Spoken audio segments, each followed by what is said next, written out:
Pandian stores அடுத்த வர எபிசோடில் பார்த்தீங்க அப்படின்னா, இந்த மாரி அப்பத்தாவோட பிறந்த நாள் வந்து நல்லபடியா நடந்துட்டுருக்கும். 2 ஃபேமிலியும் நல்லபடியா கொண்டாடிட்டுருப்பாங்க. அப்பத்தா வந்து 2 குடும்பமும் சேர்ந்து ஃபோட்டோ எடுக்கணும்னு சொல்லிட்டு ஆசைப்படுவாங்க. ஆனா சக்திவேல் பார்த்தீங்க அப்படின்னா, "நாங்க ரெடி பண்ண ஃபோட்டோகிராஃபர வச்சு இவங்க ஃபோட்டோவெல்லாம் எடுக்கணுமா? எதுக்கு தண்டமா காசு செலவு பண்ணணும்?" அப்படிங்கிறாங்க. உடனே கதிர் பார்த்தீங்க அப்படின்னா, "அதெல்லாம் ஒண்ணும் தேவையில்ல. நான் ஃபோட்டோகிராஃபர் நல்ல ஃபோட்டோகிராஃபரா ரெடி பண்ணிட்டேன். அவரு எடுப்பாரு." அப்படின்னு சொல்லிட்டு கதிர் பார்த்தீங்க அப்படின்னா, அந்த ஃபோட்டோகிராஃபர வர சொல்லி அவங்க மட்டும் குடும்பமா ஃபோட்டோ எடுப்பாங்க. அதுக்கப்புறம் எல்லாரும் சேர்ந்து நின்னு ஃபோட்டோ எடுக்கணும்னு ஆசைப்பட்டனால, எல்லாருமே சேர்ந்து நின்னு ஃபோட்டோ எடுப்பாங்க. அதுக்கப்புறம் பார்த்தீங்க அப்படின்னா, கதிர் வந்து ஒவ்வொரு சர்ப்ரைஸா ஓப்பன் பண்ணுவாரு.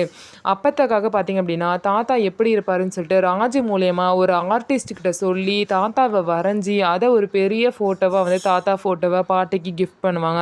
இந்த ஃபோட்டோவ பார்த்த பாட்டி பார்த்தீங்கன்னா, ரொம்பவே வந்து சந்தோஷப்படுவாங்க.